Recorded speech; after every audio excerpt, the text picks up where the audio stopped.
국제구국연대 캐나다 대표 이경복입니다. 캐나다의 국동포 김경숙입니다. 안녕하세요. 오늘은 2018년 7월 2일 월요일, 여기는 캐나다 토론토입니다. 오늘 방송할 내용은 실은 지난 6월 29일 내보낼 예정이었는데 사정이 생겨서 오늘 제 일부로 해서 내보내고자 합니다. 회장님, 지금 하는 방송을 지난주에 했어야 할 무슨 특별한 이유가 있나요? 아시다시피 6월은 호국 보훈의 달이거든요. 그래서 뭐 현충일, 6.25 기념일, 또 지난 29일은 그 연평해전 16주년 기념일이거든요. 그래서 기왕이면 6월에 그 호국과 관련된 말씀을 했으면 좋겠다 싶어서 그날 계획을 했었던 거죠. 근데 그 이제 엊그제 그 6월 29일 연평해전의 경우는 기억하실지 모르지만 북측이 소의 그 NLL 북방 한계선이라고 그러죠. 북방 한계선을 남침해서 우리 한국군에게 함포 사격을 해서 희생자가 6명이 생겼죠. 제가 그 이름을 기억하도록 제가 적어놨는데 윤영하 소령, 한상국 상사, 조천영 중사, 황도현 중사, 서후원 중사, 그리고 박동혁 병장, 이렇게 6분이 전사를 하셨는데 그때가 마침 그 월드컵 기간이었거든요. 그래서 그 당시 김대중 대통령이 한일 공동 주최를 했었기 때문에 그 결승전 겸 폐막식을 일본에서 했어요. 그래서 일본에 축구 구경이라고 하보다는 축구 관전을 하러 갔었죠. 그 당시 김대중 대통령이 이런 긴급한 안보 사태를 주의하진 않고 그 일본에 건너가 월드컵 축구 시합을 관전한 거에 대해 비판이 많았지 않았나요? 비판이 좀 있었죠. 근데 기본적으로 아까 얘기했듯이 뭐 그 당시에 한국과 일본이 공동 주최한 월드컵이었고 그래서 그 폐막식에 참석하는 거 중요하죠. 그래서 이제 간 건데 비판을 받은 내용은 그보다도 북측이 이 NLL을 넘어와서 공격 태세를 갖추고 있을 적에 대응을 해야 되는데 그렇죠. 그 사실을 보고 했는데 대응을 하지 말라고, 미리 쏘지 말라고 지시를 했고 또 나중에 이제 서로 교전 뒤에 도망가는 북한 함정을 침몰하기 직전에 또 사격을 중단하라고 했단 말이에요. 그래서 더 비판을 받게 된 거죠. 근데 지금 제가 기억하는 것은 그로부터 한 4년 후에 다시 월드컵이 개최됐을 적에 제가 그 한인회관에 이 전사자 6명을 그 영정을 모셔놓고 추모 분향소를 설치했어요. 그래서 여러 사람들이 분향을 하게끔 한 기억이 납니다. 엊그제 그 한국 팀이 독일 팀을 이긴 그 경기 보셨어요, 혹시? 저는 못 봤습니다. 죄송합니다. 저도 뭐 전체적으로 보진 않았고 일부 보다가 나중에 이제 그 서머리한 걸 봤는데 결과 뭐 이번 월드컵에서는 16강에 들지 못했죠. 근데 이제 다행인 것은 그 마지막 게임 독일이 그 디펜딩 챔피언인데 2대 0으로 이겼는데 물론 그 경기 전반을 볼 적에는 아주 독일이 다미네이트 했어요. 그런데 이제 그걸 골로 연결시키지 못했고, 반면에 이제 한국은 fortunately 그 골로 연결시켜서 어쨌건 그런 이를테면 좀 늦긴 했지만은 그래도 많은 사람들을 위로해주는 그런 게임이 됐어요. 예. 근데 이걸 보면서 지난번 2002년에 예. 김대중 대통령이 예. 이런 큰 일이 있는데 축구 구경 갔다고 해서 비난을 받았잖아요. 예. 근데 이번에 이 경우는 또 어떤 문제가 있었냐면 지금 그 청와대 문재인 대통령이 예. 러시아에 갔었잖아요. 예. 일정을 마치고 이 축구 구경을 간 거라 또 예. 뭐 응원하러 간 거지 뭐 구경하러 간다기보다는 예. 그러고서 갔다 와서 몸살 감기 들었다고 그 이후에 일정을 취소했는데 그 이후 일정이 상당히 중요한 일정이었거든요. 네, 그렇죠. 예. 6.25 기념 행사, 예. 또 미 국방장관 매티스 예. 접견, 그리고 지금 6.29 이런 연평해전 이런 안보 관련 행사가 줄지어 있는데 예. 거기 가서 축구 관전하러 갔다가 뭐 그래서라기보다는 어쨌건 그것이 영향을 끼쳤을 거 아니에요. 그렇죠. 예. 그래가지고 뭐 몸살 감기로 일정을 취소한 거에 대해서 비판이 많고 아까 처음에 질문하신 왜 특별히 6월달에 이 오늘 방송을 했느냐 하면은 가장 큰 이유는 제가 2016년에 2년 전에 예. 6.15 선언, 예. 제 버전 6.15 선언을 작성한 게 있습니다. 예. 그게 뭐냐면 6.15 선언은 아시다시피 김정일, 김대중이 2000년도에 평양에서 서명한 거란 말이에요. 예. 근데 그게 마음에 안 들었고 첫째 예. 마음에 안 들면은 그 대안이 있어야 될 거 아니에요. 예. 대안을 만든 사람이 없더라고요. 예. 그래서 제가 6.15 선언을 예. 만든 것에 대해서 소개 겸 설명을 드리려고 예. 그랬었습니다.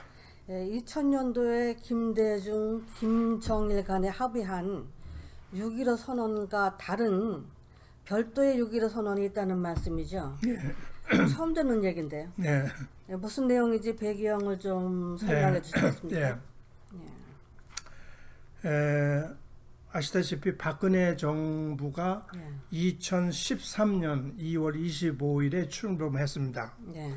근데 이제 제가 관심하고 있는 부분이 이 대북 정책인데 당시에 뭐 한반도 신뢰 프로세스라고 그래가지고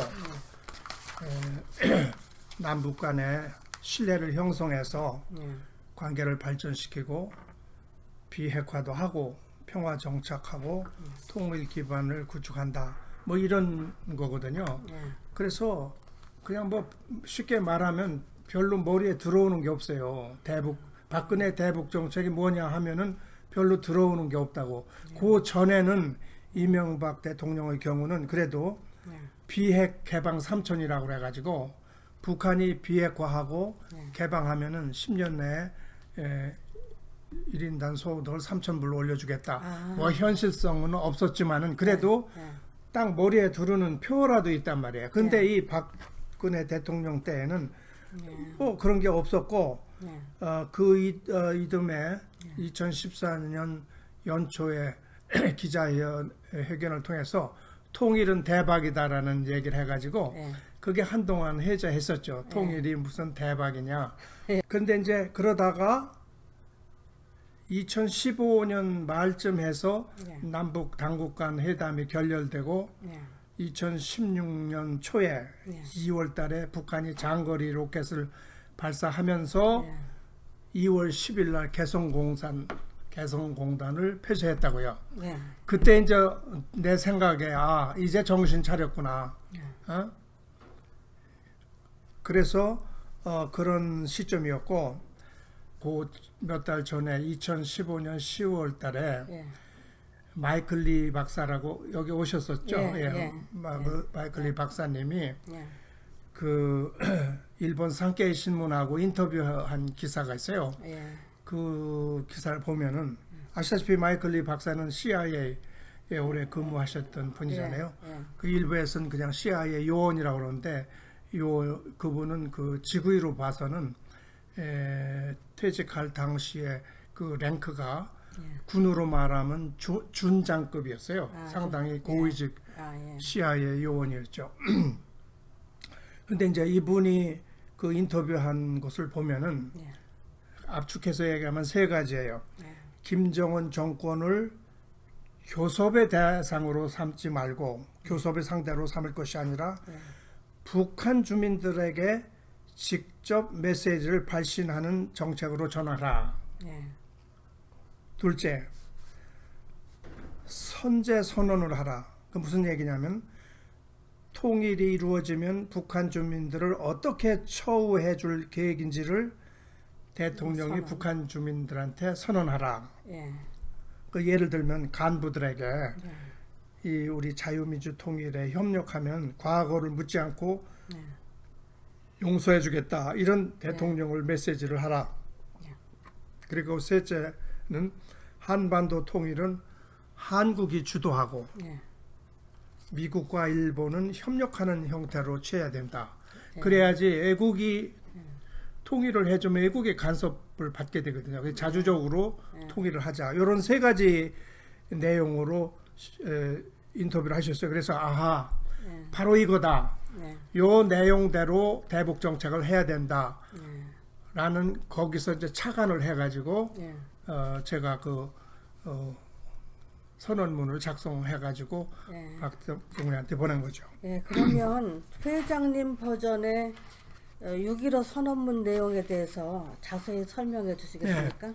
그래서 이제 그 주요한 내용은 마이클 리 박사님이 주장하신 바이고 또 형식은 그 김정일이하고 김대중이가 한 그 6.15 선언 형태를 카피했죠. 전문이 있고 5개 조항으로 압축을 했어요. 그래서 그 전문은 뭐 그때 상황을 얘기했고, 그러니까 박근혜 대통령께 드리는 민주화 통일을 위한 대북 선제 선언 청원서. 그래가지고 그 본문 내용이 5개 조항인데, 첫째, 한국 정부는 북한을 개인의 자유와 존엄을 보장받는 자유민주주의 체제로 민주화시킴으로써 평화적으로 한반도 통일을 이룩할 것이다. 이제 민주화 통일이죠. 자유민주화 통일이지. 둘째, 한국 정부는 동민주화 통일 과업에 협력하는 북한의 모든 기득권 지도층에 대하여 그들의 과거 행적을 불문에 붙일 것이다. 자유민주 통일에 협력하면은 너희들 잘못한 거 불문에 붙이겠다 이거지. 셋째, 한국 정부는 북한이 정권 교체를 이룬 뒤 서게 될 과도 지도부와 함께 공동으로 주도할 민주화 및 비핵화에 대하여 필요한 제반 사항을 전폭 지원할 것이다. 그러니까 정권 교체를 이룬 뒤에는 과도 지도부가 있을 거 아니에요. 그렇죠. 그와 공동으로 북한의 민주화도 하고 북한 비핵화를 그때 해야 된다 이거야. 그때 그렇게 할 수 있도록 남한 정부가 전폭 지원할 것이다 그거죠. 넷째, 한국 정부는 동민주화 통일 과정에서 외부의 대북 군사적 개입을 일체 허용치 않을 것이다. 미국이건 중국이건 덤비지 말라 이거지. 북한 내에서 레짐 체인지한 세력과 남한의 정부가 공동으로 통일 과업을 이룩하는 일이니까 너희들 외부 세력은 간섭하지 말라 이거지. 다섯째, 그래서 한반도가 민주화 통일이 되면 모든 북한 동포들은 대한민국 국민과 똑같은 자유와 권리를 향유하게 되며 똑같이 취급한다 이거지. 주변국들과 조화를 이루고 환영을 받으며 국제 평화와 번영에 크게 기여하는 위대한 나라가 될 것이다. 그러니까 인근 국가들도 예. 우리가 통일되면은 국제 평화와 번영에 기여할 테니까 그렇게 인식을 하라 그거죠. 예. 그래서 이런 내용으로 박근혜 대통령에게 이제 청원을 한 거죠. 아, 예. 이제 보니 아주 역사적인 선언문이었네요. 아, 네. 김대중, 김정은이 합의한 선언문을 적화통일지향의 선언문이라고 한다면 회장님이 작성한 선언문은 자유민주주의 통일지향의 선언문이네요. 그렇죠. 말하자면 네. 이 선언문 청원서가 당시 청와대에 잘 전달됐나요? 예. 예. 그래서 전달하는 것도 쉽지 않잖아요. 그렇죠. 지금 뭐 우편으로 보내서 받았는지 안 받았는지도 알 수 없고. 근데 마침 그 당시에 네. 한국 내에서 평통 회의가 있었어요. 네. 북미 평통 회의를 네. 국내에서 했었는데 그래서 인편에 네. 그 평통 부회장 유호열 씨였는데 네. 거기를 통해서 전달했어요. 네. 근데 이제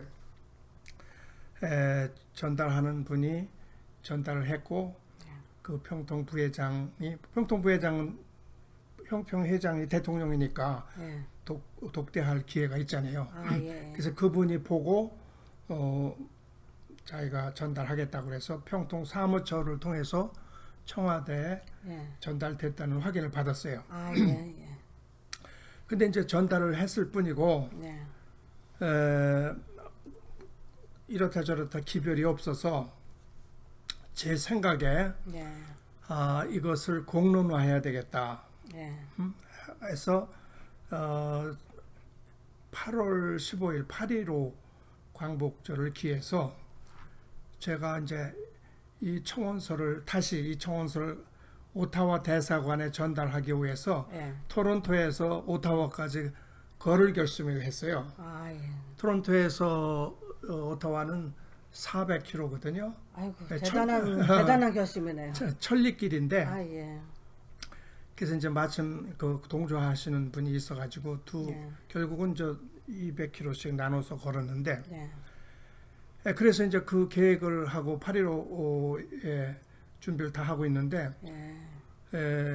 8.15 여기가 하루가 늦으니까 시차가 한국에서 8.15 행사가 여기서는 8월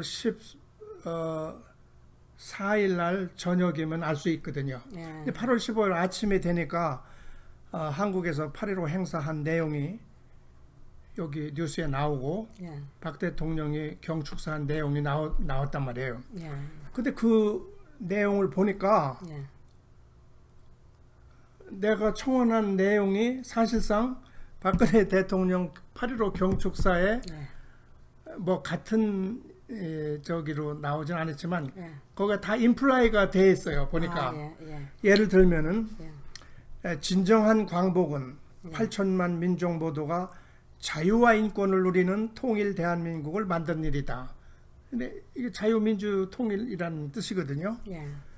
또 북한 당국의 간부들과 모든 북한 주민들에게 예. 그 전에는 북한 당국에 대한 얘기만 있었어요. 예. 근데 구체적으로 북한 당국의 간부들과 모든 북한 주민들에게 이렇게 이런 자유민주주의 통일은 여러분 모두가 어떠한 차별과 불이익 없이 동등하게 대우받고 예. 각자의 역량을 마음껏 펼치며 행복을 추구할 수 있는 새로운 기회를 제공할 것이니 이런 새로운 한반도 통일 시대를 열어가는데 여러분 동참해 주시길 바랍니다. 라고 북한 주민들에게 직접 메시지를 보냈어요.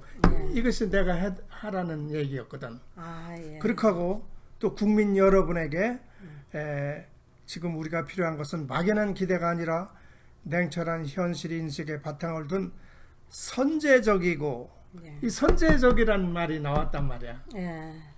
여태까지 선제적이라는 말이 경축사건, 기념사건 있은 적이 없어요. 이게 처음 나온 이 말입니다. 이 말 자체가. 아, 예. 이게 마이클 리 박사님이 하신 말씀을 제가 카페에서 청원서에 썼는데 이게 여기 나온 거예요.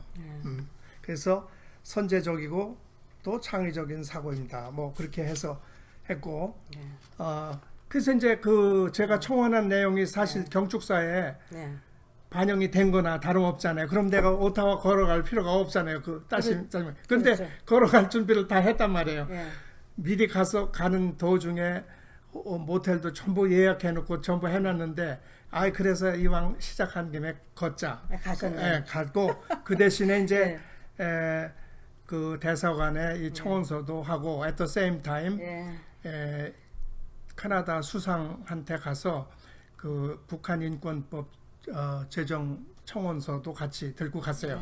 근데 이제 그때 마침 도착 즈음에서 캐나다 수상이 또 중국에 방문했기 때문에 이제 만나지도 못하고 그냥 우리 한국 대사관에 가서 대사님한테 전달하고 그런 일이 있었죠. 예. 참 좋은 일 하셨네요. 회장님이 제출한 이 청원서에 대해서 그 청와대로부터 잘 접수했다는 확인 회신이나 뭐 연락은 없었나요? 그래서 그걸 기대했는데 예. 청와대로부터 못 연락은 받았어요. 없었어요? 근데 이제 제가 그 뒤에 예. 제가 이제 깨달은 것 좀 뭔데 예. 그 뒤에 그 박근혜 대통령이 물론 통일부가 있죠. 근데 지난번에도 제가 한 번 말씀드리면 대한민국의 통일부는 통일에 관한 일을 하는 것이 아니라 대북 지원부야. 대북 지원하는 부가 통일부예요. 한국의 통일부. 그래가지고 통일준비위원 한 개를 또 별도로 만들었어요. 박 대통령이. 근데 나중에 제가 아는 사실이지만 이 통일준비위원회 의원이나 통일부 직원들이나 이게 보니까 통일에 대한 지식도 없고 의지도 없고 그렇더라고. 그래서 내가 굉장히 실망한 적이 있는데 여하간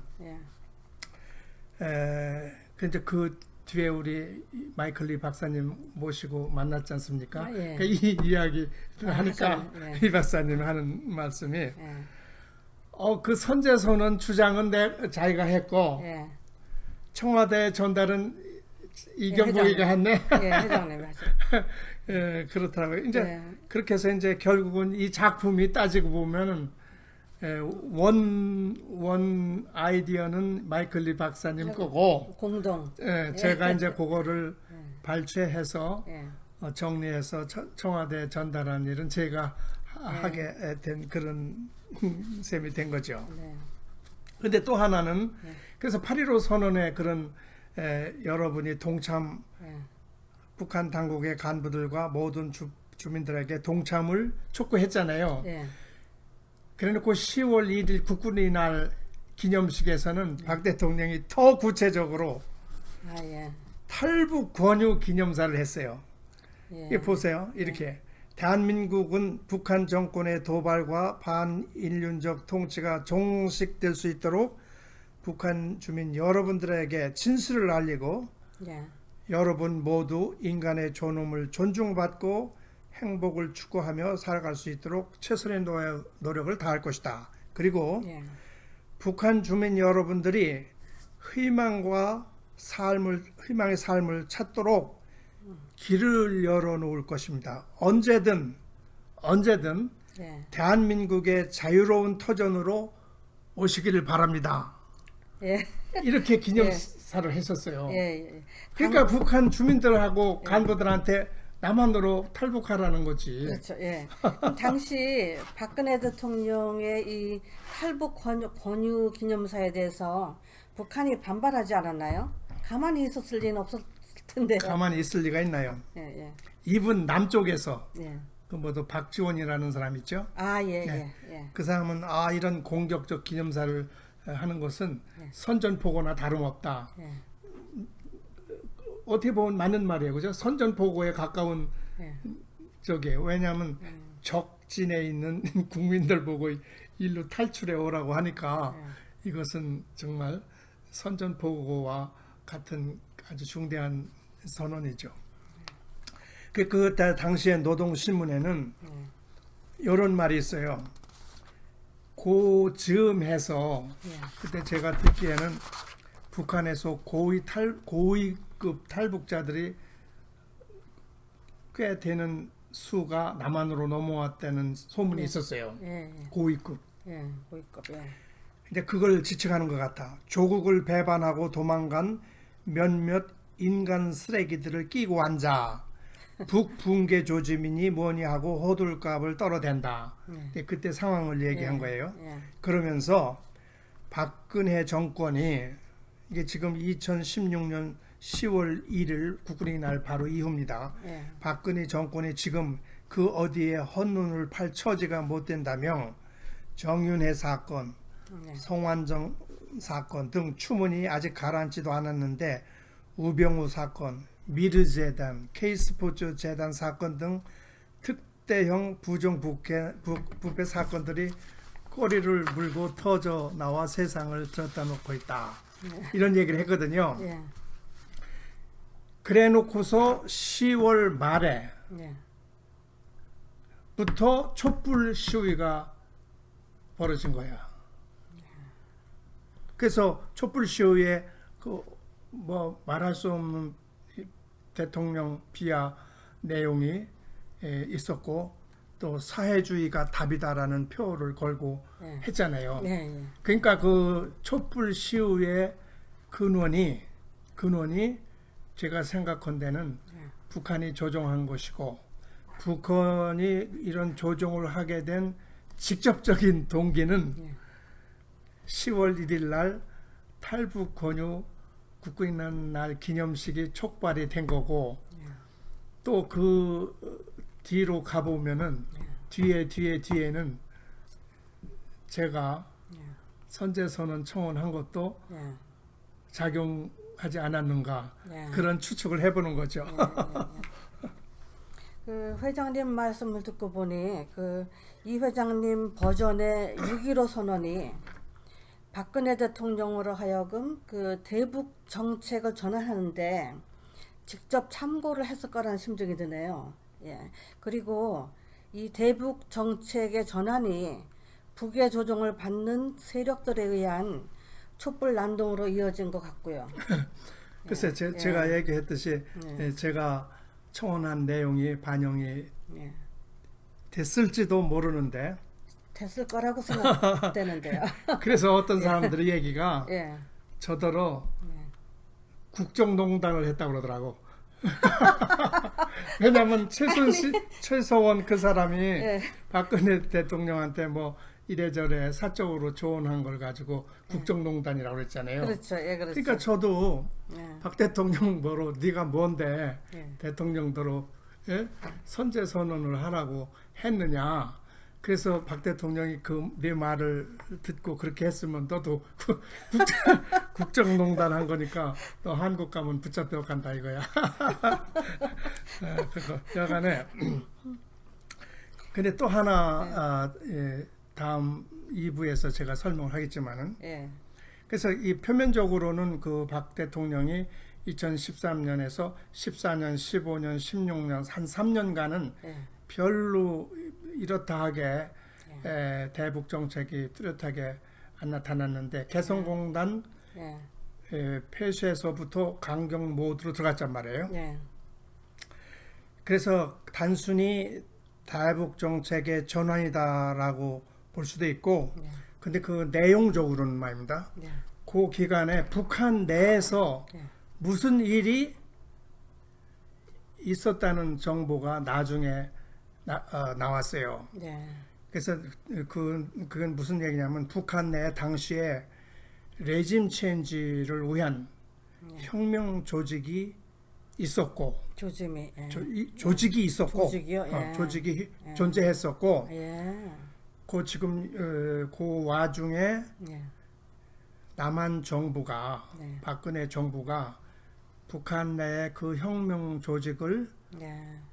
지원했지 않았느냐라는 예. 설이 있어요. 예. 그 이- 설에 이부- 대해서는 2부에서 제가 예, 이부에서. 말씀드리고 예. 요건 이제 분명한 사실은 제가 예. 6.15 선언 제 버전 6.15 선언에서도 밝힌 바와 같이 예. 요새 말하는 북한 비핵화는 레짐 체인지로서만 가능하거든요. 예. 그리고 한반도 평화는 예. 그때나 지금이나 또 앞으로도 예. 레짐 체인지를 통한 자유민주주의 통일밖에 없거든. 예. 아무튼 그 점을 다시 한번 강조드리고 예. 2부에서 2부에서 예. 얘기를 이어가도록 하겠습니다. 예, 감사합니다.